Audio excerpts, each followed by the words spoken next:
On peut dire que le leader, c'est littéralement le chronocrate.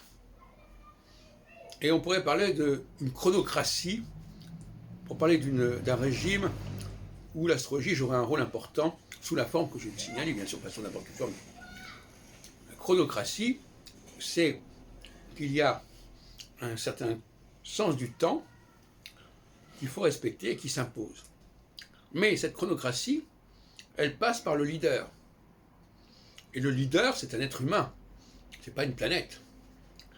Mais il capte les planètes, ou plus exactement,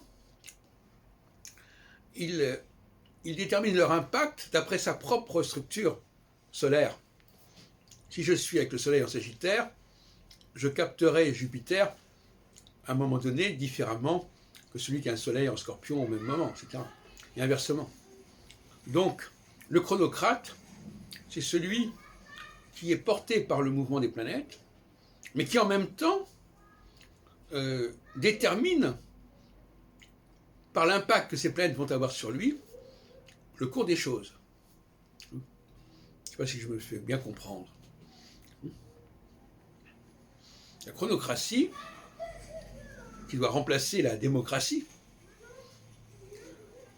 ou du moins qui doit se mélanger ou se combiner avec la démocratie, la chronocratie, c'est la science de ceux qui sont porteurs du temps, c'est-à-dire les leaders. Le leader, c'est celui qui est porteur du temps, qui est chronocrate. Et il est porteur du temps parce que, selon l'aspect de Jupiter qu'il aura avec son propre soleil natal, qui est également le soleil stellaire, quelque part, l'étoile qui correspond à ce soleil natal, eh bien, les choses vont se passer différemment. Si on met à la tête d'un groupe quelqu'un qui est en phase de conjonction, il ne donnera pas au groupe la même impulsion que s'il est en phase de quadrature, etc. Donc c'est pour ça que le choix du leader est fondamental, puisque c'est le choix du chronocrate. Le leader va